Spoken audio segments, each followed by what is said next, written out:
إن الحمد لله نحمده ونستعينه ونستغفره ونعوذ بالله من شرور أنفسنا ومن سيئات أعمالنا من يهده الله فلا مضل له ومن يضلل فلا هادي له وأشهد أن لا إله إلا الله وحده لا شريك له وأشهد أن محمدا عبده ورسوله يا أيها الذين آمنوا اتقوا الله حق تقاته ولا تموتن إلا وأنتم مسلمون يا أيها الناس اتقوا ربكم الذي خلقكم من نفس واحدة وخلق منها زوجها وبث منهما رجالا كثيرا ونساء واتقوا الله الذي تساءلون به والأرحام إن الله كان عليكم رقيبا يا أيها الذين آمنوا اتقوا الله وقولوا قولا سديدا يصلح لكم أعمالكم ويغفر لكم ذنوبكم ومن يطع الله ورسوله فقد فاز فوزا عظيما أما بعد وإن خير الكلام كلام الله وخير الهدي هدي محمد صلى الله عليه وسلم وإن شر الأمور محدثاتها وكل محدثة بدعة وكل بدعة ضلالة وكل ضلالة في النار أما بعد. Donc on commence maintenant le cours numéro 4 dans le livre, l'explication de la parole de l'imam Ibn Sirin, Muhammad Ibn Sirin, rahimahullah. Inna hadha al-ilma din, fanzuru amman ta'khuduna dinakum. Cette science c'est la religion, alors prenez garde et vérifiez de qui vous prenez votre religion. C'est donc maintenant on est arrivé au point numéro 4, au point numéro 3. المقصد الثالث ما تضمنه قول الإمام ابن سيرين رحمه الله من المعاني والفوائد والحكم. Ce que contient ou ce qu'implique la parole de l'imam Muhammad ibn Sirin comme signification, comme point bénéfique et comme sagesse et règle. Donc, vous allez voir, Inch'Allah, au fur et à mesure qu'on va avancer dans le livre du Cheikh Bazmoul, Ahmed Bazmoul, Hafizahullah, vous allez voir que ce sujet dont on est en train de parler, c'est un sujet très, très sérieux et très grave. Et en même temps, c'est un sujet en fait qui remplit le cœur du croyant de crainte d'Allah subhanahu wa ta'ala. Et en fait, qu'est-ce que ça amène, Inch'Allah, et on espère que ça va créer en nous-mêmes ce sentiment. C'est le sentiment d'avoir peur de parler de la religion d'Allah. Le sentiment d'avoir peur de parler de la religion d'Allah subhanahu wa ta'ala sans connaissance. Donc, lorsqu'on va lire les paroles des ulama et les paroles des salafs et des ulama contemporains également à ce sujet-là, on va voir que la question de la religion, c'est une question tellement grave, c'est une question tellement dangereuse, que avant de dire quoi que ce soit à propos de la religion d'Allah subhanahu wa ta'ala, on devrait avoir très peur. On devrait craindre tout ce qui sort de notre bouche par rapport à la religion d'Allah subhanahu wa ta'ala. Avant de dire quoi que ce soit au sujet de la religion d'Allah, ce n'est pas quelque chose qu'on doit prendre à la légère. Malheureusement, on voit qu'aujourd'hui, de plus en plus les gens parlent de la religion d'Allah subhanahu wa ta'ala comme ils parlent de d'autres sujets, des sujets de la dunya. Ils parlent de la religion d'Allah subhanahu wa ta'ala comme ils vont parler d'un match de foot, ou bien ils vont parler de la religion d'Allah subhanahu wa ta'ala comme ils vont parler d'une recette de cuisine ou de n'importe quel autre sujet banal parmi les sujets de la dunya. Ils ne savent pas que les conséquences et les répercussions de tout ce qui peut sortir de leur bouche au sujet de la religion d'Allah subhanahu wa ta'ala sont très très dangereuses et très graves. Donc on va commencer donc avec les paroles du Cheikh Bazmoul à ce sujet-là. إذ يتضمن هذا الأثر العظيم على وجازة ألفاظه الكثير من المعاني والحكم. ويمكننا أن نعتبره من الكلمات الجامعة ولا عجب في ذلك فقد صدر من رجل لازم السنة ولقي الكثير من أصحاب رسول الله صلى الله عليه وسلم.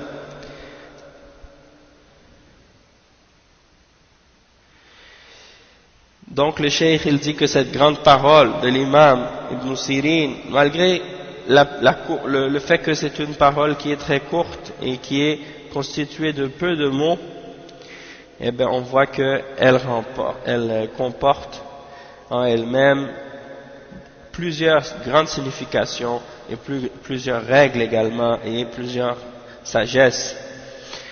Et on est capable on peut considérer cette parole comme faisant partie des paroles qui sont jami'ah, c'est-à-dire des paroles, des règles, des principes, une parole qui constitue en fait un principe qui renferme beaucoup de sagesse.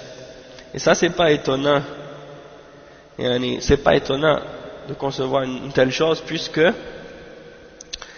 cette parole vient d'un individu qui s'est accroché à la sunna et qui a rencontré un grand nombre parmi les compagnons du messager d'Allah sallallahu alayhi wa sallam.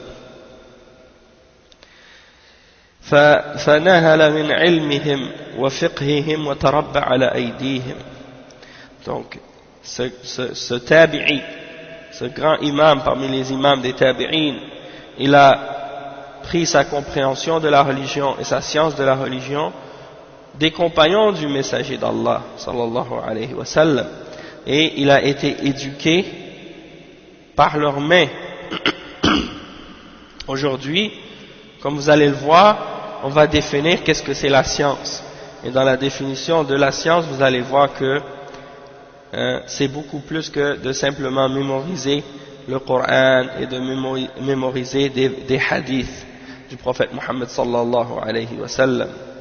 Parce qu'à l'époque du prophète Mohammed sallallahu alayhi wa sallam, la science des Sahaba s'était pas basée uniquement sur le fait de mémoriser les paroles du prophète sallallahu alayhi wa sallam et de mémoriser le Coran. Puisque le prophète Mohammed sallallahu alayhi wa sallam était devant eux. Le prophète Mohammed sallallahu alayhi wa sallam était devant eux en train d'appliquer la révélation et en train d'expliquer la révélation. Et tous les événements qui se produisaient autour d'eux faisaient partie de la compréhension de cette révélation-là. Et donc, ils n'ont pas seulement appris les textes et les preuves de la révélation, mais ils ont également appris en même temps la compréhension de ces textes-là, parce que c'est eux qui faisaient partie justement du contexte de la révélation. Et donc ils ont appris le Coran et la Sunna, et ils ont appris la compréhension qui vient avec. Contrairement à nous aujourd'hui, on a les textes, on a le Coran et on a la Sunna, mais si on ne retourne pas aux ulama de l'islam pour leur demander la compréhension de ces textes et comment les premiers musulmans les ont compris, eh bien on reste toujours dans l'ignorance. Vous prenez le Coran, vous le donnez à quelqu'un, n'importe qui. Et c'est pour ça qu'on dit des fois de ne pas donner le Coran à un non-musulman. Parce qu'il peut le lire, il va le comprendre n'importe comment. Puisqu'il n'y a personne pour lui expliquer. Et même en arabe, tu prends le Coran, tu le donnes à quelqu'un qui n'a jamais étudié l'islam, qui n'a jamais étudié la charia, tu lui donnes, et il le récite.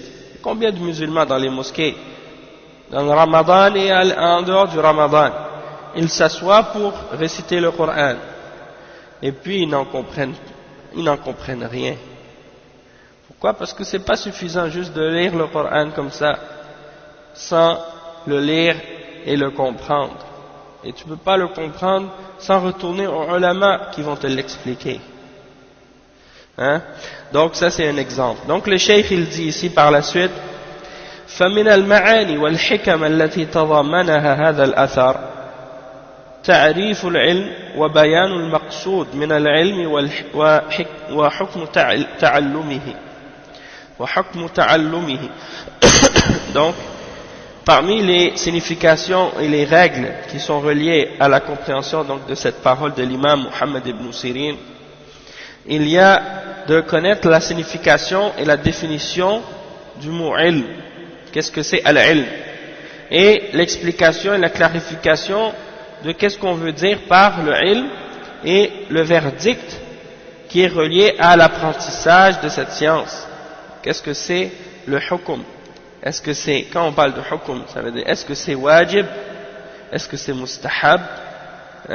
Donc on veut savoir c'est quoi le verdict. Est-ce que c'est wajib ou mustahab? Donc le cheikh il explique, il dit ta'rif al-ilm al-murad bil-ilm fi qawl al-imam ibn Sirin huwa al-ilm al-shar'i alladhi yutaqarrabu bihi ila Allah azza wa jal وذلك يتمثل في كتاب الله عز وجل وسنة رسوله صلى الله عليه وسلم على فهم سلف الأمة.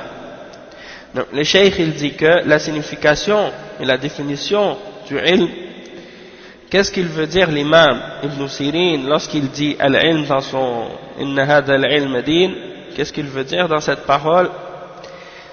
Il parle de la science de la révélation d'Allah subhanahu wa ta'ala, la science de la législation d'Allah subhanahu wa ta'ala, al-ilm al-shar'i,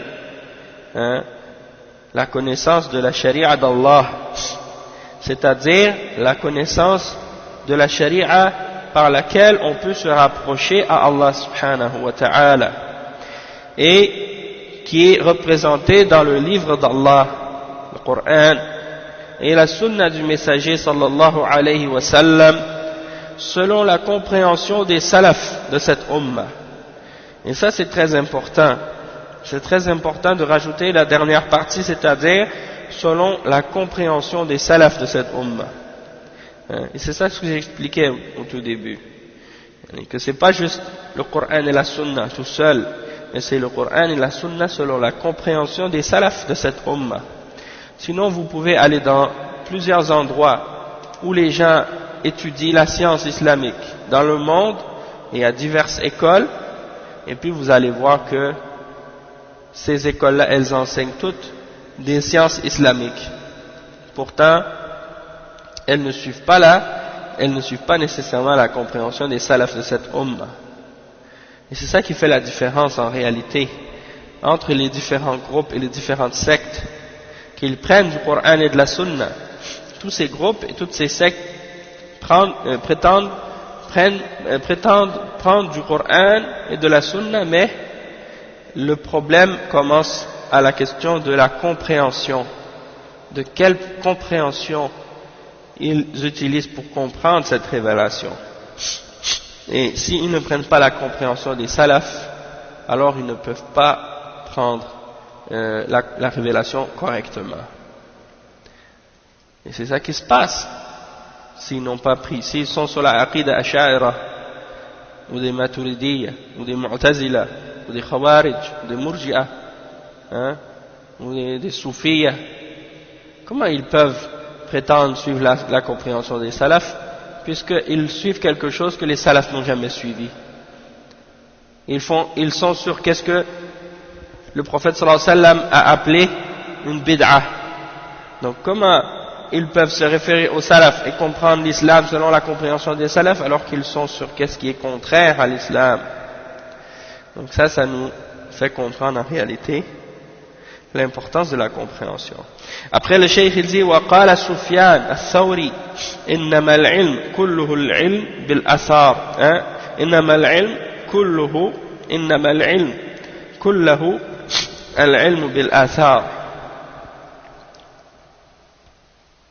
إنما العلم كله العلم بالآثار. Donc ça c'est rapporté par Abu Naïm dans Hilyatul Awliya. Il dit la science tout entière c'est uniquement la science des athar. Al-athar c'est le pluriel de athar et on l'utilise pour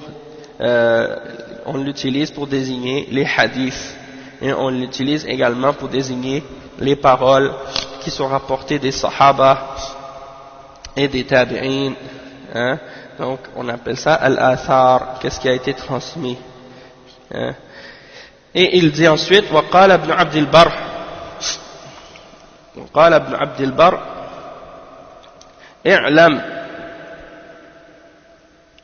اعلم يا أخي أن السنة والقرآن هما أصل الرأي والعيار عليه وليس الرأي بالعيار على السنة بل السنة عيار عليه ومن جهل الأصل لم يصل الفرع أبدا. قال ابن وهب حدثني مالك أن إياس بن معاوية قال لربيعة إن الشيء إذا بني على عوج لم يكد يعتدل. وقال مالك يريد بذلك المفتي الذي يتكلم على غير أصل يبني عليه كلامه. Donc ici il cite les paroles de l'imam Ibn Abd al-Barr. L'imam Ibn Abd al-Barr rahimahullah, qui est un des grands imams de l'islam parmi les imams des salafs. Il a un livre qu'il a écrit qui s'appelle Jami'u Bayan al-Ilm wa Fadlihi, et c'est un des livres de référence sur ce sujet, la question du ilm et tout ce qui a rapport avec le ilm, hein, et c'est un des livres de référence dans ce sujet-là, hein, et c'est un des plus grands livres qu'on peut trouver qui parle de ce sujet-là avec les paroles des salafs dedans. Et donc l'imam Ibn Abd al-Barr, il dit: sache, ô mon frère, que la sunna et le Coran sont à la base de qu'est-ce qu'on appelle ar-ra'i. Hein? Ar-ra'i, c'est un terme qui se retrouve souvent dans les paroles des salafs, et parfois ce terme il crée plusieurs ambiguïtés chez les gens parce que le terme ra'i il a été utilisé pour désigner différentes choses. Et étant donné que le terme ra'i il a été utilisé pour désigner différentes choses, on retrouve dans les paroles des salafs certains ulama et certains imams parmi les salafs et même parmi les sahaba qui mentionnent le ra'i pour blâmer le ra'i et pour le critiquer, tandis qu'on retrouve d'autres parmi les ulama et parmi les imams des salafs qui mentionnent le ra'i dans certaines paroles, dans certaines citations, et ils mentionnent comme étant quelque chose de bon et quelque chose de nécessaire. Donc il faut dans ce cas-là comprendre la signification du terme ra'i et qu'est-ce qu'ils veulent dire, qu'est-ce que les imams des salafs veulent dire lorsqu'ils utilisent ce terme. Et pour comprendre ça, il est important de comprendre donc qu'il n'y a pas de contradiction entre les paroles des salafs lorsqu'ils blâment le ra'i ou lorsqu'ils font l'éloge ou lorsqu'ils parlent en bien de qu'est-ce qu'on désigne par ar-ra'i. Ar-ra'i, si on le traduit littéralement ou linguistiquement, on va dire que ar-ra'i c'est une opinion, hein, une opinion, un point de vue, hein, et si on le définit selon les terminologies par lesquelles il est utilisé ou dans lesquelles il est utilisé, on va dire que ar-ra'yu ça peut désigner deux choses, comme les ulama l'ont expliqué: ar-ra'yu al-mamdouh et ar-ra'yu al-madhmoum. Tout ça le cheikh il l'explique plus loin dans le livre, hein, et on retrouve les explications de ça dans les livres des ulama, comme par exemple vous allez trouver l'explication de ça dans justement le livre de l'imam Ibn Abd al-Barr, Jami'u Bayan al-Ilmi wa Fadlihi, et vous allez trouver les explications à ce sujet-là dans le premier volume justement du livre de l'imam Ibn al-Qayyim al-Jawziyya, I'lam al-Muwaqqi'in, et vous allez trouver les explications de ça également dans al-I'tisam de l'imam al-Shatibi, et aussi dans les paroles de l'imam al-Khatib al-Baghdadi dans al-Faqih ou al-Mutafaqih, et dans al-Muwafaqat de l'imam al-Shatibi, et dans d'autres livres également. Vous allez entendre les clarifications des ulama à ce sujet-là, et ils désignent qu'il y a deux catégories de ra'i: ar-ra'yu al-mazmoum wa ar-ra'yu al-mamdouh. Le ra'yu qui est louable et le ra'yu qui est blâmable. Et ar-ra'yu qui est blâmable, le ra'yu qui est blâmable, c'est le ra'yu qui est utilisé en dehors des conditions et qui est utilisé lorsqu'on le place devant le Coran et devant la Sunna. Parce que ar-ra'yu, il est utilisé parfois pour désigner, dans son sens louable, il est utilisé comme étant un synonyme du terme qiyas, c'est-à-dire de faire des analogies. Et il est utilisé aussi dans le sens de l'ijtihad et du jugement. Donc dans ce sens-là, il devient louable, sauf à condition qu'il soit utilisé selon les règles du qiyas et selon les règles des usul et des fondements de l'islam. Dans le sens que on a retrouvé de la part de certains parmi les gens de bid'a qui utilisent la raison et qui le placent devant la révélation. Ils prennent leur raison et leur logique et ils placent ça devant le Coran et devant la Sunna et ils établissent des règles. Et puis après ça, qu'est-ce qu'ils font? Ils prennent le Coran et la Sunna et ils interprètent le Coran et la Sunna selon les règles qu'ils ont inventées eux-mêmes. Et donc ça équivaut à quoi? Ça équivaut à placer le ra'yu devant la révélation et à prendre le ra'yu comme étant une base dans la religion. Alors que le ra'yu ne peut pas être une base, puisque la base dans la religion c'est le Coran et la Sunna et non pas ar-ra'yu. Donc c'est ça qui est important de comprendre. Le ra'yu qui est louable, c'est, comme on a expliqué, le qiyas qui est fait selon les conditions. Et les conditions du qiyas, les ulama ont expliqué, parmi les premières conditions, c'est que le qiyas, il doit être basé sur un fondement. Et le fondement, c'est le Coran et c'est la Sunna. Donc on ne peut pas passer un qiyas ou une analogie si elle n'est pas établie sur le Coran et la Sunna. Donc un qiyas ne peut pas être établi sur un autre qiyas, par exemple, ou sur un autre jugement logique ou de rationnel ou des choses de ce genre. Donc qu'est-ce qu'ils font les gens de bid'a? Comme j'ai dit tout à l'heure, c'est ce qu'ils font. Ils prennent leur jugement, ils prennent leurs opinions et puis ils se basent dessus pour juger le Coran et la Sunna. Donc ça c'est incorrect. Et dans ce cas-là, ça devient blâmable. Donc ça c'est un petit résumé, juste pour essayer de vous donner un petit peu de compréhension ou de clarté sur la signification du terme ar-ra'yu, et comme ça vous allez être capable de comprendre un peu mieux cette parole de l'imam Ibn Abdel Barr et la parole des autres ulama qui mentionnent ce terme-là, et que vous allez être capable de savoir que parfois quand les ulama ils disent il faut utiliser ar-ra'yu, c'est dans le sens qu'il faut l'utiliser comme on utilise le qiyas, selon les règles et selon les conditions et en cas de nécessité, c'est-à-dire lorsque on n'a pas de texte explicite sur un sujet quelconque dans le Coran et dans la Sunna, donc on a recours à quoi? On a recours au qiyas par la suite. S'il n'y a pas de texte dans le Coran explicite au sujet de quelque chose et il n'y a pas de texte dans la Sunna qui sera explicite sur un sujet quelconque et qu'il n'y a pas d'ijma' non plus de la part des salafs, alors qu'est-ce qu'on fait dans ce cas-là? On a recours au qiyas et on a recours au qiyas selon les règles et les conditions, et tout ça c'est expliqué en détail dans les livres de usul al-fiqh, d'accord? Donc bien entendu c'est un petit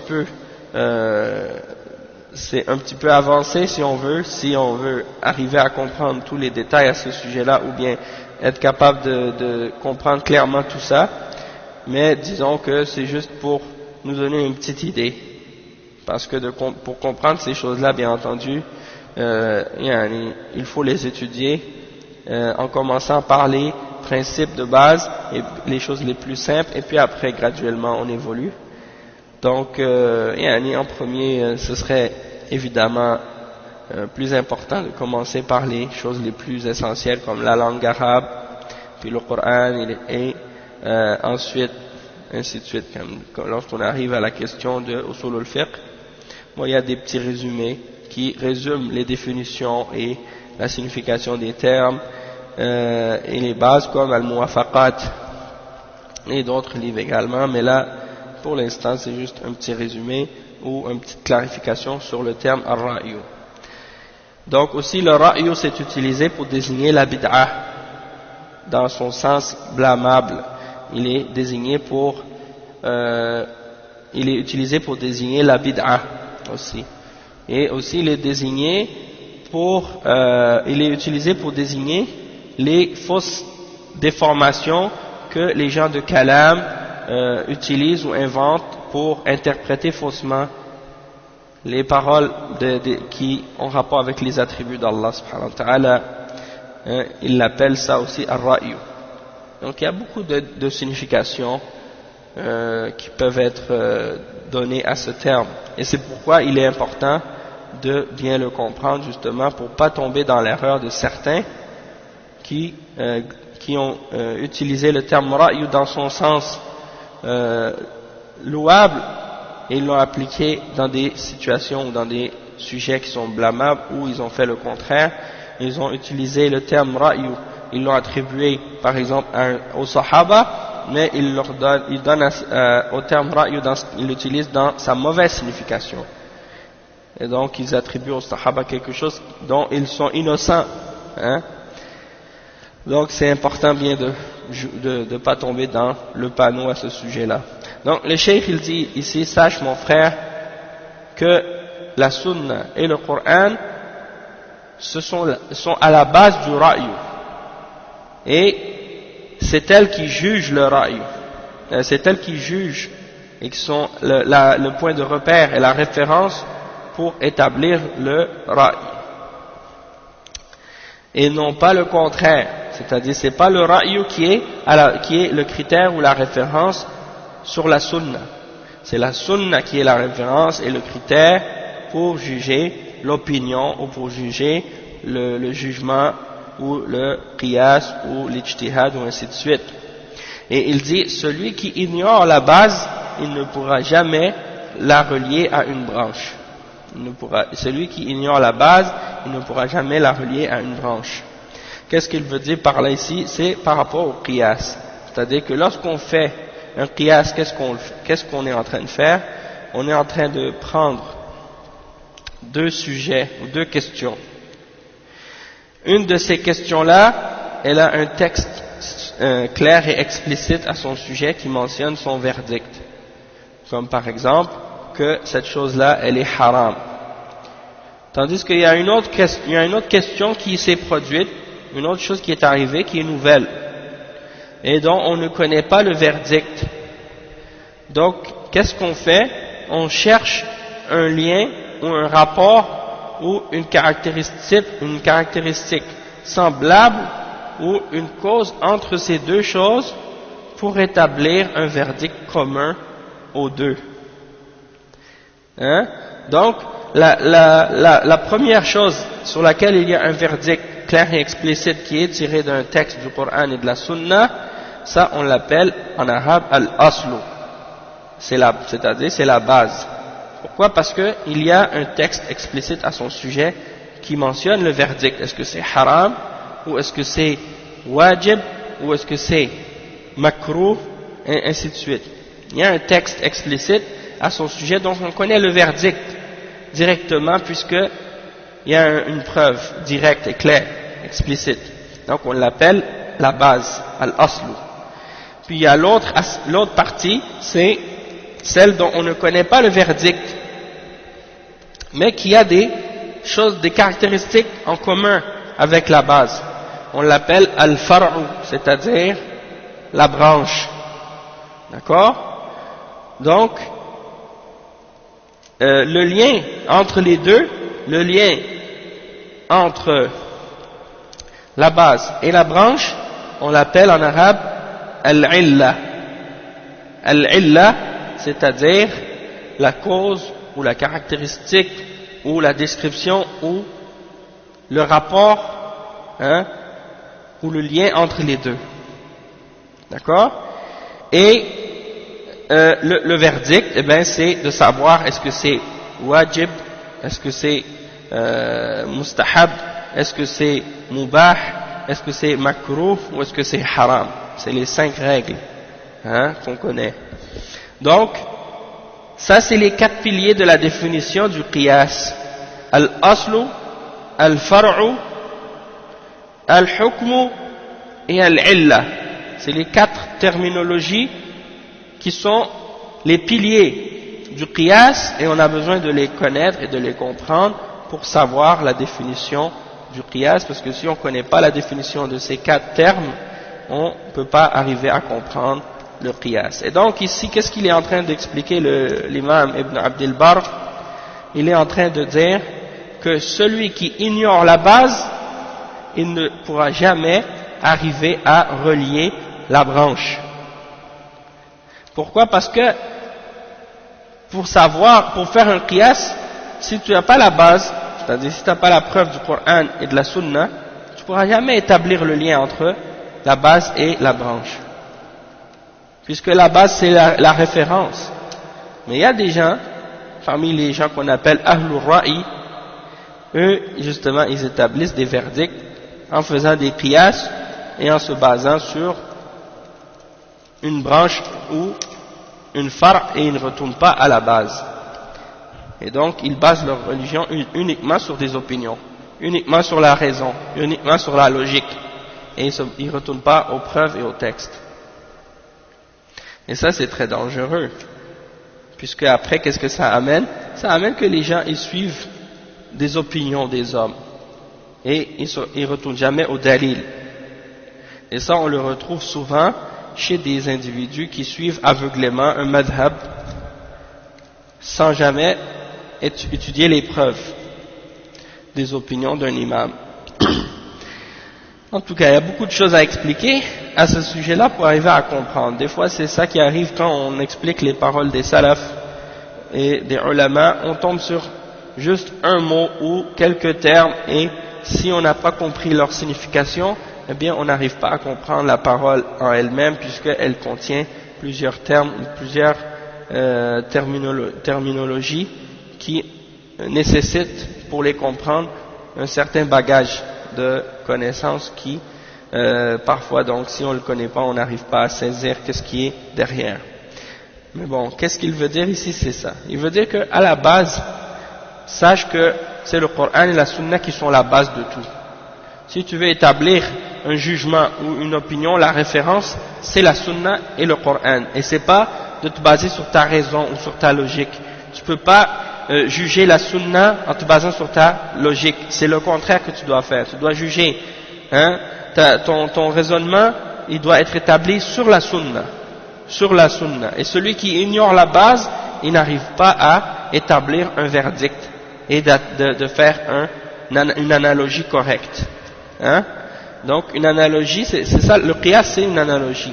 Une analogie c'est quoi? C'est que tu prends deux choses différentes qui ont certaines caractéristiques en commun et tu essaies de créer un lien par rapport aux deux, un lien d'un par rapport à l'autre, par rapport à ces caractéristiques qu'ils ont en commun. Et c'est comme par exemple, je vous donne juste un exemple, qu'est-ce que des ulama ont mentionné. Ils ont mentionné par exemple par rapport au vin. Le vin est interdit. Et c'est l'alcool c'est le breuvage qui a été fermenté à partir des raisins. On a fait du vin avec, il est devenu alcoolisé. Donc, quelqu'un pourrait demander, est-ce que c'est la même chose pour un breuvage qui a été créé à base de dattes par exemple qui ont été fermentées, ou une autre chose que les dates, comme par exemple une céréale par exemple, ou bien par rapport aussi à certaines drogues comme la marijuana ou des choses comme ça. Est-ce qu'on pourrait pas faire des liens entre ce vin-là et les autres choses qui sont fermentées également? Et les ulama, ils ont dit à ce sujet-là, en se basant sur un hadith du prophète sallallahu alayhi wa sallam, il dit al-khamr ma khamar al-aql. Al-khamr ma khamar al-aql. Donc ils ont dit le khamr c'est tout ce qui bloque la raison ou la conscience de l'individu, tout ce qui recouvre la conscience d'un individu, donc on l'appelle khamr même si c'est pas fait de raisins qui sont fermentés. Et également ils ont expliqué en se basant sur un autre hadith aussi qui dit ma askara kathiruhu fa qaliluhu haram. Il y a beaucoup d'autres éléments. Qu'est-ce qui peut te rendre ivre en grande quantité, alors il est haram également en petite quantité. Donc il y a beaucoup d'exemples comme ça aussi qui se retrouvent dans les exemples de livres de Usul al-Fiqh. Bon, après il dit وقال ابن وهب حدثني مالك أن إياس ابن معاوية قال لربيعة إن الشيء إذا بني على عوج لم يكد يعتدل. Donc qu'est-ce qu'il a dit? Il dit que Malik Ibn Wahb, il dit que Malik lui a dit que Iyas ibn Muawiyah a dit à Rabi'a, si quelque chose a été bâti sur quelque chose qui est croche, il ne pourra pas se mettre droite, il ne pourra pas être construit droit. Donc c'est-à-dire comme par exemple une maison, si cette maison elle a été bâtie sur quelque chose qui est croche, eh bien si la fondation est croche, le reste du bâtiment va être croche également, va pas être droite. Waqala Malik, Malik a dit, il veut dire par là que le mufti, si il parle en ne se basant pas sur une base, alors c'est sûr que sa parole va pas être correcte, elle va être croche également. يريد بذلك المفتي الذي يتكلم على غير أصل يبني عليه كلامه. Donc il parle du mufti qui base pas sa parole sur une base pour établir sa parole. Donc c'est certain que s'il se base pas sur le Coran et la Sunna pour faire son jugement, eh bien son jugement va être incorrect, va être faux. Et il dit وقال الشافعي جهة العلم ما نص في الكتاب أو السنة أو في الإجماع فإن لم يوجد في ذلك فالقياس على هذه الأصول وما كان في معناها. Donc il dit, l'imam al-Shafi'i, il dit que la science, c'est qu'est-ce qui a été mentionné dans un texte explicite et clair du Coran ou de la Sunna. Quand on dit le terme en arabe, le terme nas, c'est un texte du Coran ou de la Sunna qui est authentique et qui ne peut avoir qu'une seule interprétation et une seule compréhension. On appelle ça un nas. Ok? Et donc, un nas c'est un texte clair et explicite qui est authentique du Coran ou de la Sunna. Ou bien également, donc il dit que les provenances de la science c'est ça. C'est soit un nas du Coran et de la Sunna, ou bien un ijma'. Un ijma' c'est un consensus des salafs. Et s'il n'y en a pas, alors on a recours au qiyas. Mais le qiyas qui va être fait sur ces bases-là. Et ce qui est dans ce sens. Donc ça veut dire de faire le qiyas en se basant sur le Coran et sur la Sunna. Aujourd'hui, il y a des gens qui font le qiyas en se basant sur d'autres choses que le Coran et la Sunna. Et en particulier parmi certains musulmans qui vivent en Occident maintenant, qui parlent au nom de l'islam, ils font des analogies en se basant sur qu'est-ce qui est haram pour rendre halal ce qui est haram. C'est grave, qu'est-ce qu'on retrouve. C'est comme, je vous donne un exemple, et cet exemple-là, c'est un des exemples qui m'avait le plus étonné parfois, c'est que tu vois des gens, par exemple, qui disent la mixité, c'est halal. Et voici leur qiyas, leur analogie. Ils disent, étant donné que dans les autobus, ou dans les autobus, ou bien dans les classes à l'école, ici en Occident, on est avec des hommes et des femmes, donc dans ce cas-là, c'est la preuve que la mixité est halal, puisque on le fait dans les classes, à l'école, à l'université, hein, et on le fait, et donc si on le fait à l'école, dans les classes et à l'université, avec les kuffars, alors pourquoi donc entre nous, entre musulmans, on ne pourrait pas le faire dans nos réunions et dans nos assemblées? Ça c'est leur qiyas. Mais le problème dans ce qiyas, c'est qu'il se base sur deux choses, premièrement qui ne sont pas des bases, et il compare deux choses. Il compare une chose haram pour essayer de rendre halal une autre. Donc c'est pas du tout la façon dont on fait le qiyas. Et les ulama, quand ils ont fait le qiyas, on voit un exemple. Par exemple, ils ont dit le verset à propos justement du fait de séparer les hommes et les femmes, lorsque Allah subhanahu wa ta'ala il dit dans le Coran وَإِذَا سَأَلْتُمُوهُنَّ مَتَاعًا فَاسْأَلُوهُنَّ مِنْ وَرَاءِ حِجَابٍ ذَلِكَ أَطْهَرُ لِقُلُوبِكُمْ وَقُلُوبِهِنْ.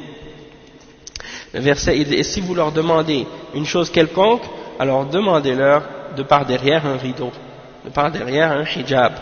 C'est-à-dire si vous demandez quelque chose aux femmes du prophète sallallahu alayhi wa sallam, alors demandez-leur de par derrière un rideau, cela sera plus pur pour vos cœurs et plus pur pour leur cœur. Donc, les ulama ont dit, si c'est le cas pour les femmes du prophète Mohammed sallallahu alayhi wa sallam, qui sont les femmes les plus pieuses, et qui craignent le plus Allah, et qui ont le plus de science de l'islam, et plus pur pour les sahaba, qui sont les meilleurs des hommes, et qui sont les plus proches d'Allah subhanahu wa ta'ala, hein, après les prophètes, alors dans ce cas-là, si pour eux c'est plus pur de se séparer par un rideau, et de pas être justement face à face ou mélangé, alors dans ce cas-là c'est encore plus pur pour nous de se séparer de cette manière-là. Et donc dans ce cas-là on a fait une analogie, hein, et on a fait un qiyas en utilisant la base, c'est-à-dire la preuve du Coran, et de faire le qiyas par rapport à qu'est-ce qui se produit actuellement dans les sociétés. Et les ulama ont mentionné également comme preuve de l'interdiction de la mixité plein d'arguments aussi du fait que si la mixité est interdite à la mosquée et qu'on ne peut pas mélanger les hommes et les femmes dans les mosquées, et que le prophète sallallahu alayhi wa sallam a mis les femmes derrière et les hommes devant, eh bien il a dit que les meilleurs rangs pour les hommes c'est les premiers et les meilleurs rangs pour les femmes c'est les derniers. Non seulement ça, il a dit que la prière de la femme chez elle, elle est meilleure et préférable que la prière qu'elle fait à la mosquée. Et en plus de ça, il a fait une porte spéciale pour les femmes dans la mosquée pour qu'elles ne se mélangent pas avec les hommes dans l'entrée de la mosquée. Et le prophète sallallahu alayhi wa sallam, il a dit dans un hadith authentique que les meilleurs endroits pour Allah sont les mosquées et que les pires endroits sont les marchés. Donc, les ulama ont mentionné tous ces arguments-là et toutes ces preuves, et ils ont dit, si c'est le cas de dire que de se mélanger dans la mosquée, alors que c'est le meilleur endroit pour Allah subhanahu wa ta'ala, et c'est l'endroit où on adore Allah, on mentionne son nom, on récite son livre, on enseigne la science de l'islam, on se rappelle d'Allah, donc c'est l'endroit où on est le plus près de la religion, plus près de la crainte d'Allah, plus près du rappel d'Allah. Donc si c'est dans ces lieux-là, on ne doit pas être mélangé, alors c'est encore plus important de ne pas se mélanger dans d'autres lieux où justement il y a moins de rappel d'Allah et où il peut y avoir justement des shayatines ou des péchés ou des éloignements de la foi et de la piété. Donc ça c'est un qiyas qui est valable, mais de dire par exemple, ah mais les koufars, quand on est avec les koufars dans les classes, on se mélange, donc pourquoi on ne se mélange pas entre nous quand on est ensemble dans nos activités? Ça c'est d'essayer de rendre halal ce qui est haram, parce que tu te bases sur quelque chose qui est haram à la base, déjà d'être dans cette classe avec les koufars, hommes et femmes mélangés, ça déjà à la base c'est haram. Donc comment tu peux utiliser ça comme un argument pour essayer de déclarer la mixité entre musulmans halal, hein? Donc ça c'est un exemple de faux qiyas que ces gens-là font. Et après donc c'est ça que l'imam Shafi'i il dit ici. Et la science, c'est le Coran, de connaître le Coran, et connaître la Sunna, hein, et l'ijma'. Puis si tu ne trouves pas ce que tu cherches dans ces références-là, tu ne trouves pas la preuve, alors tu fais un qiyas selon les fondements. Hein. Et il dit ensuite, وقال أبو حاتم الرازي, un des imams parmi les imams des salaf, العلم عندنا ما كان عن الله تعالى من كتاب ناطق وناسخ غير منسوخ وما صحت به الأخبار عن رسول الله صلى الله عليه وسلم مما لا معارض له وما جاء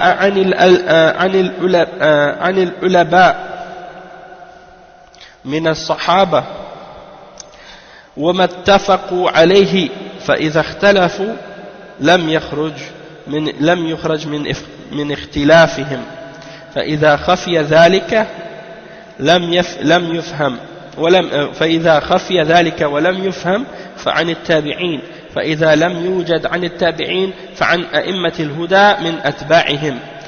Donc l'imam Abu Hatim al-Razi ici il mentionne donc l'explication encore une fois de la science dans l'islam, qu'est-ce que c'est, et ça c'est tiré du livre de l'imam Al-Khatib al-Baghdadi Al-Faqih wal-Mutafaqih. Il dit que la science pour nous c'est ce qui vient d'Allah dans son livre, hein, dans son livre qui parle, ou bien d'un nasir qui n'est pas mansour, c'est-à-dire de quelque chose qui est abrogeant et qui n'est pas abrogé. Et qu'est-ce qui a été rapporté de manière authentique des paroles du messager sallallahu alayhi wa sallam, qui n'a pas d'opposition, il y a une parole qui est rapportée du prophète sallallahu alayhi wa sallam qui n'a pas d'opposition, c'est-à-dire il n'y a pas un autre hadith qui vient l'opposer dans le sens qu'il n'est pas abrogé ou des choses de ce genre. وما جاء عن العلماء, يعني qu'est-ce qui a été rapporté des sahaba, et ils se sont mis d'accord à son sujet. Donc ça c'est l'ijma', ok. Et يعني فإذا اختلفوا لم يخرج من اختلافهم فإذا خفي ذلك أي نعم فإذا اختلفوا لم يخرج من اختلافهم فإذا خفي ذلك ولم يفهم فعن التابعين. Donc il dit, si ils ont divergé les sahaba sur quelque chose, alors on ne sort pas de leur divergence, c'est-à-dire on ne va pas inventer d'autres divergences, et si on n'arrive pas à déterminer qu'est-ce qui est vrai qu'est-ce qui est la vraie position dans leur divergence, et qu'on n'arrive pas à le comprendre, alors on va regarder qu'est-ce que les tabi'in ont dit. Et si on ne trouve pas dans les paroles des tabi'in, on va regarder les paroles des imams de la guidance, hein, parmi ceux qui les ont suivis. Donc ça c'est les paroles de l'imam Abu Hatim al-Razi. Et on voit donc que tout ça c'est en réalité la définition que les ulama expliquent dans les livres de usul, hein, quand ils expliquent qu'est-ce que c'est la science et comment on comprend les textes du Coran et de la Sunna, hein, tout ça c'est expliqué dans les livres de usul, et ça c'est très important de le comprendre. Et c'est une science, bien entendu, il faut l'étudier, mais il faut l'étudier après avoir appris l'arabe et quand même les bases de certaines choses de base pour vraiment être capable d'en profiter. Après le cheikh il dit ensuite, وقال شيخ الإسلام ابن تيمية من بنى الكلام في العلم والأصول من بنى الكلام في العلم الأصول والفروع من بنى الكلام في العلم الأصول والفروع على الكتاب والسنة والآثار المأثورة عن السابقين فقد أصاب طريق النبوة. Cheikh l'Islam Ibn Taymiyyah il dit dans Majmu' al-Fatawa, il dit, celui qui a basé la parole lorsqu'il parle de la science, hein, dans les usul et dans les furu', c'est-à-dire dans les bases et dans les branches, il se base sur le livre d'Allah et sur la sunna et sur les paroles qui ont été rapportées par ceux qui nous ont précédés dans la science, alors il a atteint la voie de la prophétie, c'est-à-dire il est sur la bonne voie, la voie de la prophétie. Donc tout ça c'est pour nous faire comprendre en fait la façon dont on doit prendre le ilm. Et vous avez sûrement déjà entendu la parole de l'imam Ibn al-Qayyim dans sa Nouniyya lorsqu'il explique, ou dans un de ses poèmes lorsqu'il explique al-ilmu qala Allah, qala rasuluhu, qala as-sahaba. Donc il dit que la science c'est quoi? C'est ce que Allah a dit, ce que le messager a dit et ce que les sahaba ont dit. Donc c'est ça la base de la science. Et il dit ensuite وقال ابن رجب العلم النافع من هذه العلوم كلها ضبط نصوص الكتاب والسنة وفهم معانيها والتقيد في ذلك بالمأثور عن الصحابة والتابعين وتابعيهم في معاني القرآن والحديث وفيما ورد عنهم من الكلام في مسائل الحلال والحرام والزهد والرقائق والمعارف وغير ذلك والاجتهاد على تمييز صحيحه من سقيمه أولا ثم الاجتهاد على الوقوف على معانيه وتفهمه ثانيا وفي ذلك كفاية لمن عقل وشغل لمن بالعلم النافع عنا واشتغل. Donc il explique, l'imam Ibn Rajab a dit que la science bénéfique dans toutes ces sciences, c'est de bien comprendre et bien connaître les textes, les nusus. Le nusus c'est le pluriel du terme nas qu'on a expliqué tout à l'heure. Donc nas, nusus. Donc de bien connaître les nusus du Coran et de la Sunna, de comprendre leur signification, et de restreindre toute cette connaissance des textes et cette compréhension des textes, de le restreindre et de l'expliquer, de le comprendre selon ce qui a été rapporté de la part des sahaba et des tabi'in et de ceux qui les ont suivis dans les significations du Coran et du hadith, parce que c'est eux qui nous ont transmis cette compréhension là.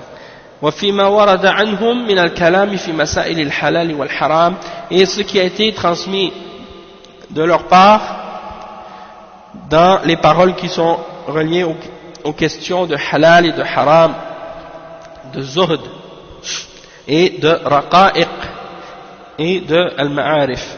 Donc az-zuhd c'est expliqué par les ulama, az-zuhd c'est-à-dire de ne pas donner à la dunya une importance dans notre cœur qui est plus grande que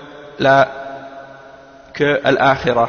C'est de ne pas donner à la dunya dans notre cœur une place plus importante et plus grande que l'akhirah. Et parfois certains ils mélangent entre le soufisme et le zuhd, et ils essaient d'interpréter le soufisme comme étant le zuhd, alors que en réalité il n'y a rien, il n'y a pas de lien entre les deux, puisque le zuhd ça fait partie de l'islam, tandis que at-tasawwuf, c'est un mélange de choses islamiques et de choses non islamiques, et de faire le tri entre les deux c'est très compliqué, puisque tout est mélangé, et en même temps ce sont des gens qui cachent beaucoup de choses et qui déforment beaucoup de choses. Alors le mieux c'est de laisser le tasawwuf au complet de côté et de l'abandonner et de se limiter à qu'est-ce qui vient d'Allah et à qu'est-ce qui vient du messager Muhammad sallallahu alayhi wa sallam dans le Coran et dans la Sunna, parce que le tasawwuf c'est une des portes parmi les portes de l'égarement. Le soufisme c'est une des portes parmi les portes de l'égarement, puisque les gens ils disent le contraire de ce qu'ils croient et ils montrent le contraire de ce qu'ils cachent, et on ne peut pas faire confiance à des gens qui agissent de cette manière. Donc az-zuhd c'est de ne pas donner à la dunya plus d'importance que à l'akhirah. Ar-raqa'iq c'est vous allez lire dans les livres de hadith, des fois il y a, comme dans Sahih al-Bukhari et dans Sahih Muslim et dans d'autres également des livres, vous allez voir qu'il y a un chapitre des hadiths qu'on appelle ar-raqa'iq, c'est-à-dire que ce sont des hadiths qui parlent des choses qui ont rapport avec les événements qui se passent à la fin des temps, ou qui ont rapport avec le cœur, qui ont rapport avec la foi, des choses qui mettent la crainte dans le cœur, et ces choses-là adoucissent le cœur et rendent le cœur très léger, hein. Donc on appelle ça ar-raqa'iq à cause de ça. Et également al-ma'arif. Donc tout ça c'est, et beaucoup d'autres également, donc ça c'est comment on doit comprendre ces questions-là, c'est en retournant donc à la compréhension des salaf pour comprendre ces choses-là. Et ensuite de faire l'ijtihad, hein, de faire l'ijtihad, c'est-à-dire de faire des efforts pour arriver à distinguer entre qu'est-ce qui est authentique et qu'est-ce qui est faible ou qu'est-ce qui est pas authentique dans ces paroles-là ou dans ces choses-là. Parce que dans ce qui a été rapporté, il y a des choses qui sont authentiques et il y a des choses qui ne sont pas authentiques. Et donc pour ça il faut faire des efforts pour arriver à faire la distinction entre les deux. Et c'est pour ça qu'il faut étudier les chaînes de transmission, il faut connaître les narrateurs, il faut connaître beaucoup de choses. Donc c'est pour ça qu'il faut retourner aux ulama qui sont spécialisés dans ces domaines pour justement être capable de distinguer entre qu'est-ce qui est bon et qu'est-ce qui est mauvais, ou qu'est-ce qui est authentique et qu'est-ce qui est pas authentique dans ces choses-là. ثم الاجتهاد على الوقوف على معانيه وتفهمه ثانيا. Donc en premier il faut distinguer entre qu'est-ce qui est authentique et non authentique. Deuxièmement, il faut arriver à avoir la bonne compréhension de ces textes-là. Et si quelqu'un fait ça, eh bien c'est suffisant pour celui qui a compris, qui a réfléchi et qui a travaillé dans la science.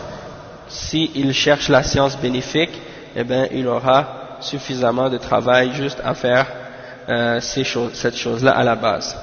Ça c'est pour la personne qui recherche la science et qui veut savoir où est-ce qu'il doit la rechercher et comment il doit faire la quête de cette science. Eh bien c'est ça qu'il doit apprendre. Et je me souviens, moi il y a plusieurs années, il y a quelqu'un, un frère talib ilm, justement en Arabie Saoudite, il m'avait donné comme conseil de me procurer le livre Al-Faqih wal-Mutafaqih et il m'a encouragé de l'acheter. Donc je l'ai acheté et puis bien entendu c'est un livre avancé, mais j'avais lu d'autres livres de usul déjà avant, j'avais étudié d'autres livres de usul avant, donc j'avais quand même un peu de principe et de base, mais ce livre Al-Faqih wal-Mutafaqih, il dépasse tous les autres livres que j'ai pu lire dans le passé sur usul al-fiqh, parce que la différence de ce livre-là, c'est que chaque point qu'on mentionne dans les livres de usul, lui, l'imam Al-Khatib al-Baghdadi, il les ramène aux paroles des salafs. Il les ramène, il les relie aux paroles des salafs. Donc c'est comme si quand tu lis ce livre-là, parmi les livres de usul, c'est comme si il te montre usul al-fiqh, mais basé sur les explications des ulama, des imams, des salafs. Pourquoi c'est très important ça? C'est parce que il y a beaucoup de livres écrits sur l'usul qui ont été écrits par des gens qui ont été influencés par ilm al-kalam, hein, les philosophes, qui ont été influencés par les gens qui se basent sur la philosophie, sur la raison, la logique grecque ou des trucs de ce genre, al-mantiq ou ilm al-kalam, des choses de ce genre. Donc ils ont mélangé l'usul al-fiqh avec la logique grecque et avec d'autres notions de philosophie. Et quand tu retournes aux paroles de l'imam, au livre de l'imam Al-Khatib al-Baghdadi, ben tu réalises que en fait il a purifié donc la science de usul al-fiqh de toutes ces choses étrangères et il a ramené les choses à leur base. Donc c'est un des livres très très très bénéfiques pour comprendre la science et l'importance du fiqh dans la religion et des fondements de cette science. Et également il y a un livre qui est également bon pour ceux si quelqu'un veut débuter dans usul al-fiqh, bon il y a, comme j'ai dit tout à l'heure, al-waraqat, mais il y a également un livre écrit par le cheikh Mohammed ibn Uthaymin qui est assez simple, qui est pour les débutants et qui s'appelle Al-Usul min ilmi al-Usul. Al-Usul min ilmi al-Usul, qui est vraiment un livre merveilleux pour apprendre les bases de Usul al-Fiqh. Et il y a même un sharh de ce livre-là écrit par le cheikh Ibn Uthaymin lui-même. Et il se retrouve même en audio aussi. Ceux qui veulent le télécharger, je pense qu'il est disponible aussi dans son site peut-être. Et il y a aussi le cheikh Chatri, le cheikh Saad al-Chatri, hafizahullah, qui a un sharh de ce livre aussi. Et son sharh, il est très simple aussi, donc il facilite beaucoup la compréhension. Et il y a beaucoup d'autres également de livres sur ce domaine, sur ce sujet. Il y a les livres de Cheikh Abdurrahman al-Sa'di sur Usul al-Fiqh aussi, qui est très intéressant. Donc il y en a beaucoup. C'est la base c'est pour comprendre les bases de la science, pour comprendre comment comprendre le Coran et la Sunna. Et on retrouve dans ces livres-là en même temps les réfutations, comment réfuter les nouveaux modernistes à l'époque actuelle qui essaient d'interpréter le Coran et la Sunna selon leurs opinions personnelles ou selon leurs raisons ou selon les philosophies occidentales ou des trucs de ce genre. En retournant au livre de Usul, on comprend leurs erreurs et on comprend comment les réfuter. Hein.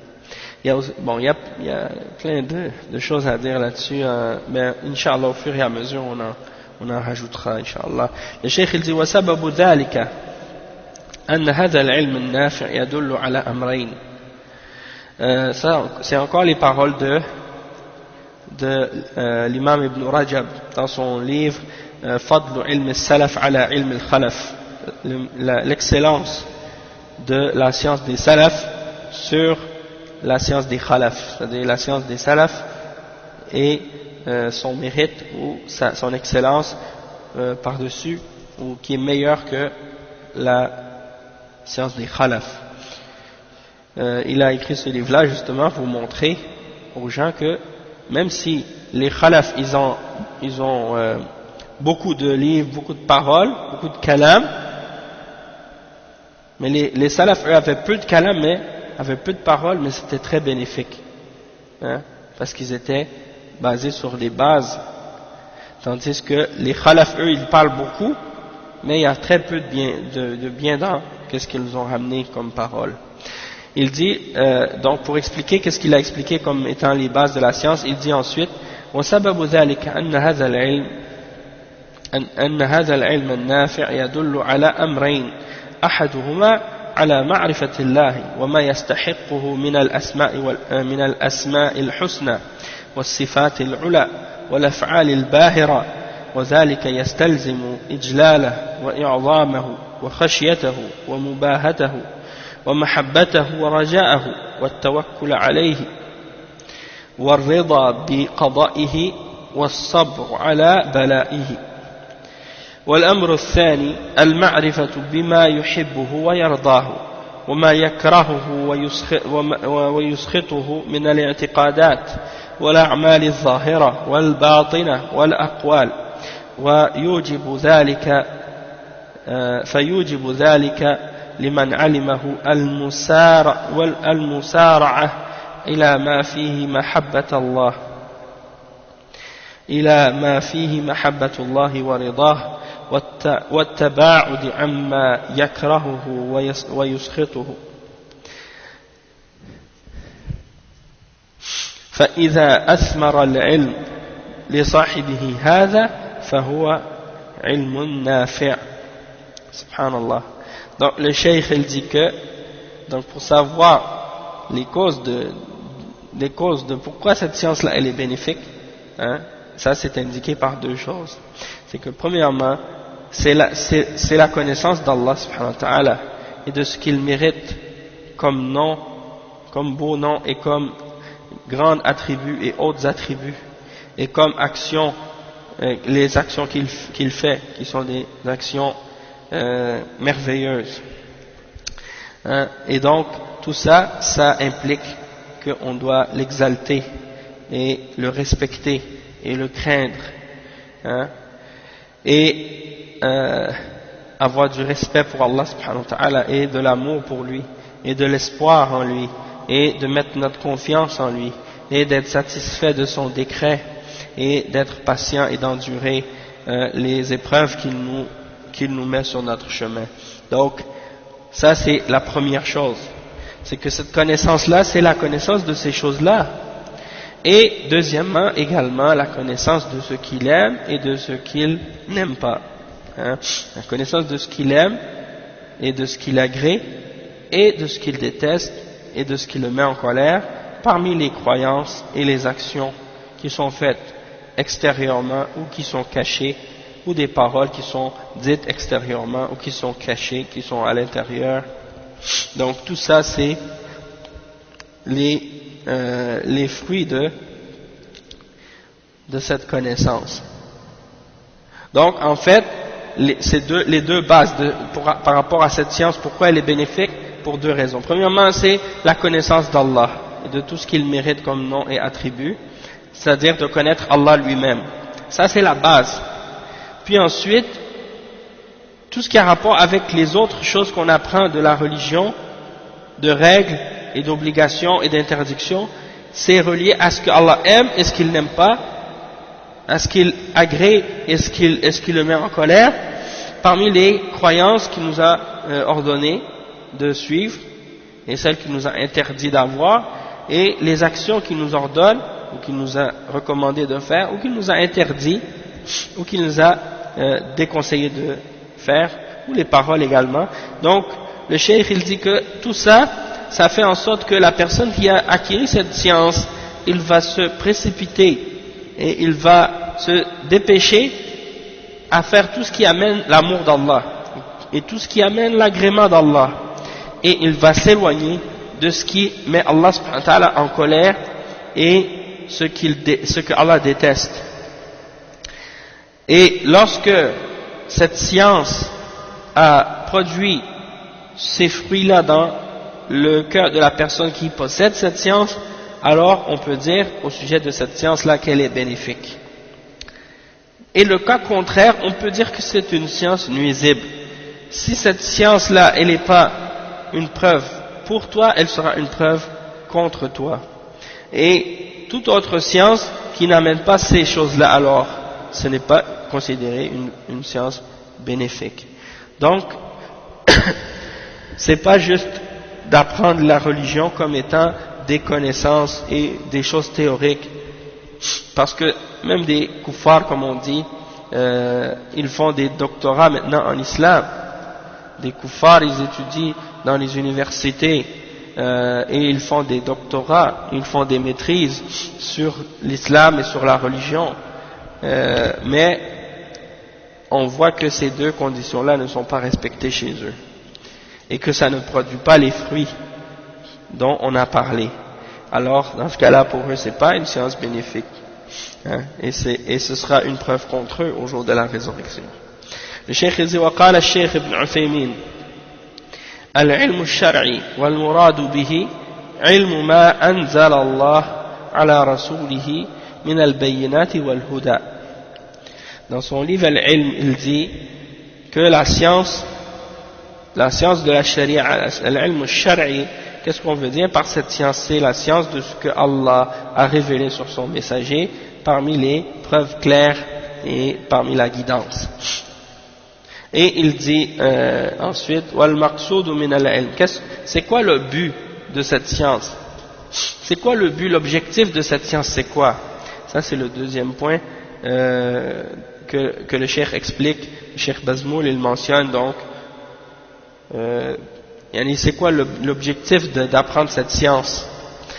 Il dit al-maqsoud min al-ilm an ta'bud Allah ala basira وأن تحصل لك الخشية والخوف من الله عز وجل وأن تتبع ما كان عليه النبي صلى الله عليه وسلم وأصحابه وليس المراد من العلم تكثير المعلومات ولا التفاخر به فليس العلم مقصودا لذاته بل هو وسيلة للقرب من الله تعالى.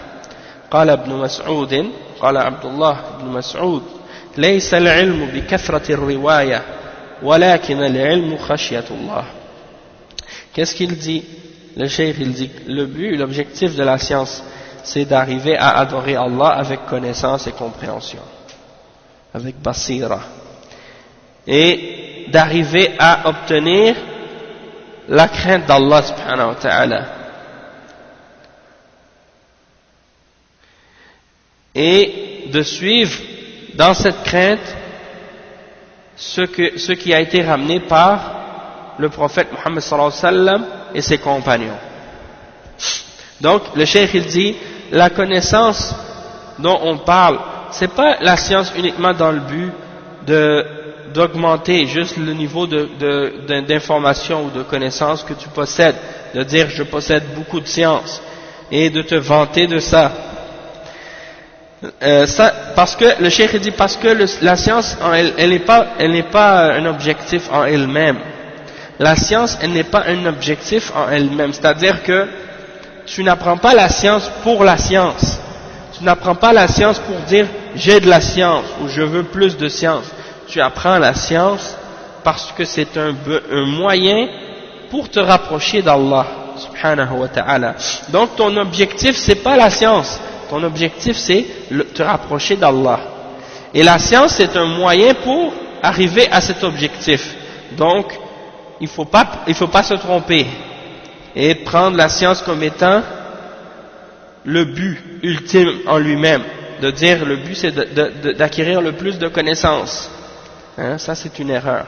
Et Abdullah ibn Mas'ud, comme ça a été rapporté par l'imam Ahmad dans Az-Zuhd, il a dit la science n'est pas dans le nombre des narrations ou des choses que tu as appris, hein, la narration ou des hadiths ou ainsi de suite, la quantité de choses que tu as appris, mais la science c'est la crainte d'Allah. Ok. وقد فسر هذه الجملة أحمد ابن صالح المصري بقوله معناه أن الخشية لا تدرك بكثرة الرواية وإنما العلم الذي فرض الله عز وجل أن يتبع فإنما هو الكتاب والسنة وما جاء عن الصحابة رضي الله عنهم ومن بعدهم من أئمة المسلمين فهذا لا يدرك إلا بالرواية. Donc le cheikh il dit que cette parole de Abdullah ibn Mas'ud elle a été expliquée par Ahmad ibn Salih al-Misri, hein, et on retrouve ça dans Tafsir ibn Kathir, cette citation. Il dit que la signification de la crainte, il dit ça signifie quoi? Ça signifie que la crainte tu peux pas l'obtenir uniquement par le nombre des narrations. Il dit parce que la science que Allah nous a ordonné d'acquérir ou d'obtenir et de suivre, c'est la science uniquement du Coran et de la Sunna et de ce qui a été ramené des Sahaba radiyallahu anhum et de ceux qui sont venus après eux parmi les imams des musulmans. Et ça, on ne peut l'obtenir que par les narrations. Et donc, ensuite, il dit وقال سفيان الثوري إنما يطلب الحديث ليتقى الله به فلذلك فضل على غيره من العلوم ولولا ذلك كان كسائر الأشياء. Le cheikh il dit que l'imam Sufyan al-Thawri il dit que on recherche la science du hadith, on recherche le hadith uniquement dans le but d'arriver à craindre Allah avec cette science. Et c'est pour ça qu'il a un mérite au-dessus des autres sciences. C'est pour ça que cette science a un mérite sur les autres. Et si ce n'était pas le cas, c'est-à-dire si on ne recherchait pas cette science dans le but d'arriver à craindre Allah subhanahu wa ta'ala, alors cette science serait comme toutes les autres choses. Donc ça c'est rapporté par Abu Naïm dans Hilyatul Awliya et par l'imam Ibn Abd al-Barr dans Jami'u Bayan al-Ilm wa Fadli. Donc ça vient nous expliquer en fait que le but de cette science qu'on est en train d'étudier, et ça beaucoup de gens on dirait aujourd'hui ils l'ont oublié, c'est pas juste de dire moi j'ai appris, moi je sais beaucoup de choses, et de faire des débats sur la religion et d'argumenter avec les gens comme beaucoup de gens aujourd'hui le font, mais le but de la religion c'est de craindre Allah et d'arriver à la crainte d'Allah subhanahu wa ta'ala.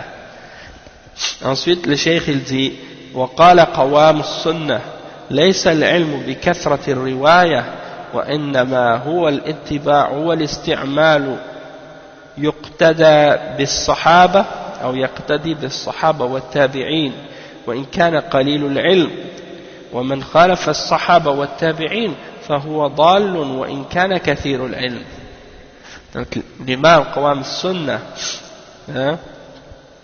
il dit dans son livre Al-Hujja fi Bayan al-Mahajjah, l'imam al-Asbahani il dit Laysa al-ilm, il dit la science ce n'est pas dans la quantité des narrations que tu mémorises, mais c'est uniquement de suivre et d'utiliser cette science, et tu te bases sur l'exemple des sahaba et des tabi'in, même si tu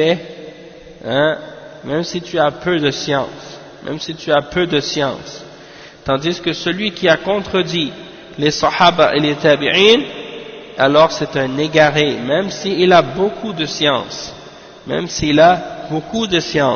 et ça on le remarque et on le comprend quand on regarde les gens de bid'a parfois, subhanallah wa bihamdi, tu vois des gens de bid'a qui sont sur la bid'a parmi les soufiyas, parmi les asha'ira, parmi les maturidiyya, parmi les mu'tazila et d'autres. Quand ils parlent l'arabe, ils parlent un arabe avec une éloquence inégalée et ils connaissent des vocabulaires qui t'éblouissent dans leur façon de les prononcer, dans leur façon de les expliquer, dans la façon de dire les choses.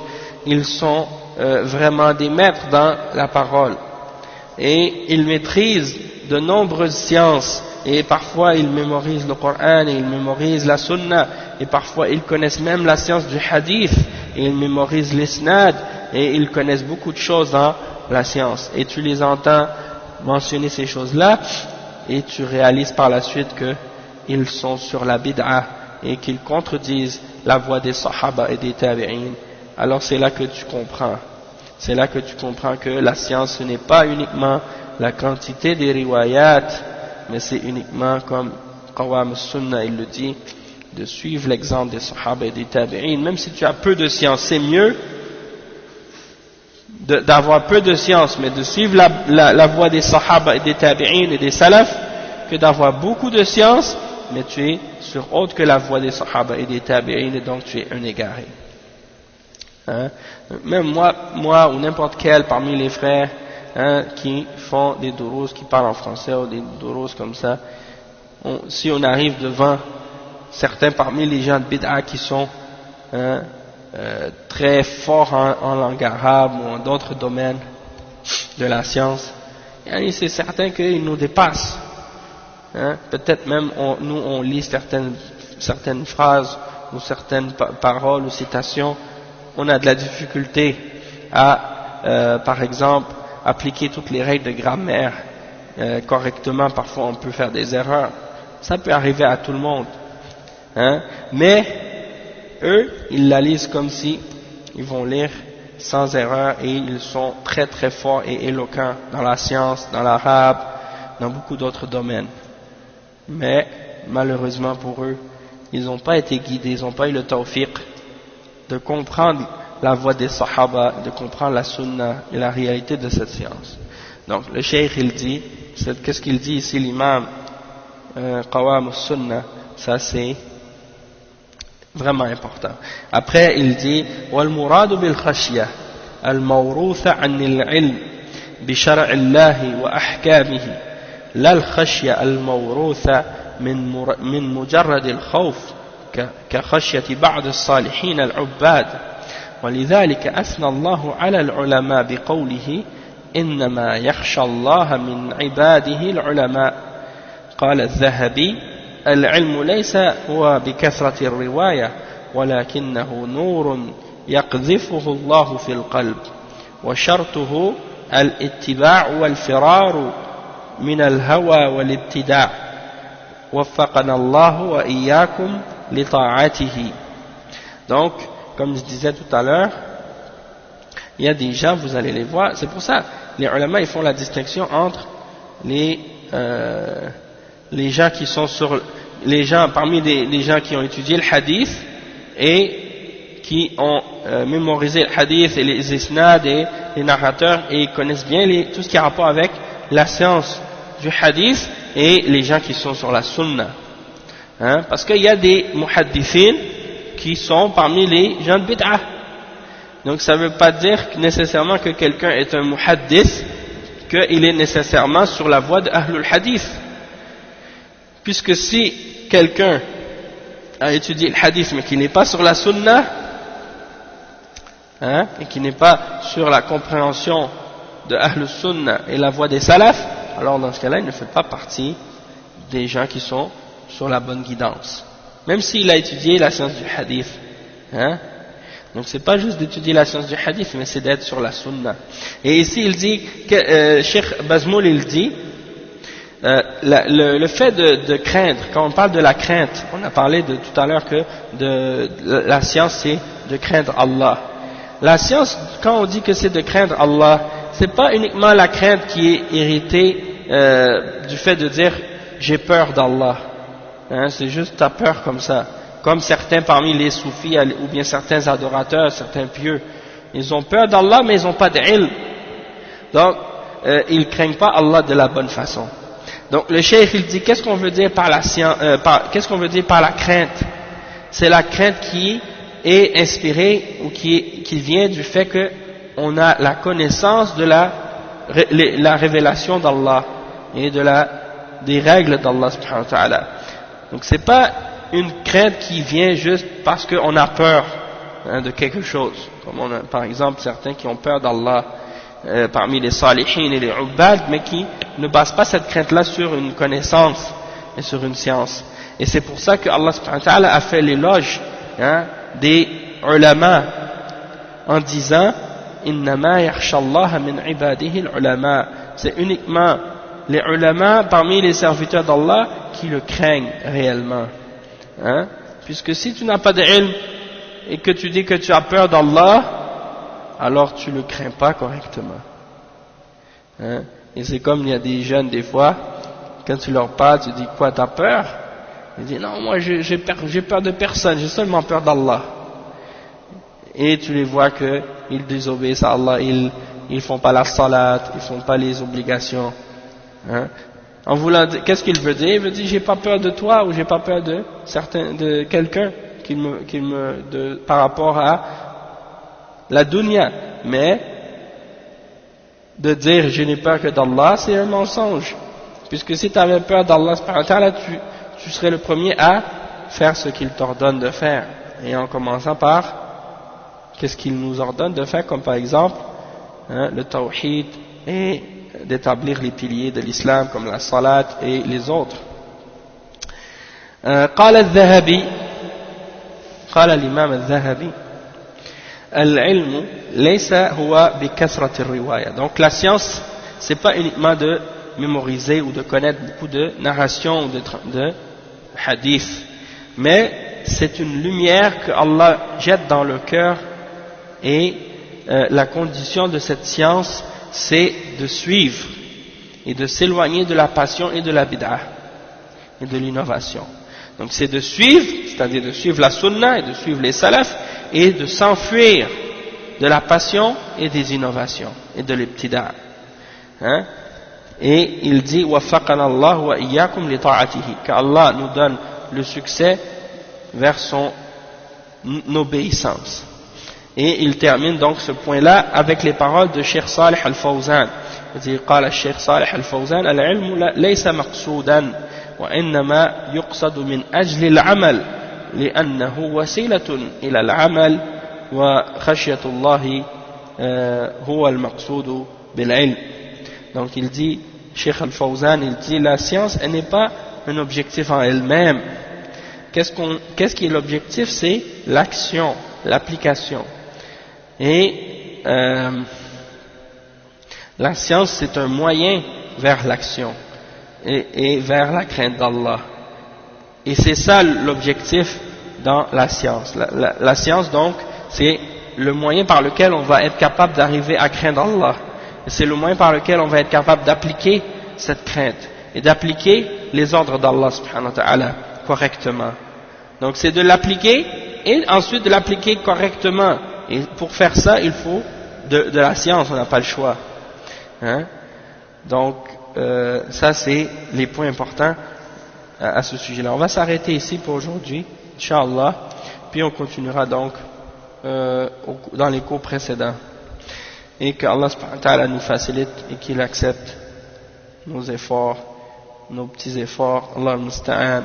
Subhanak Allahumma wa bihamdik ashhadu an la ilaha illa ant astaghfiruka wa atubu ilayh.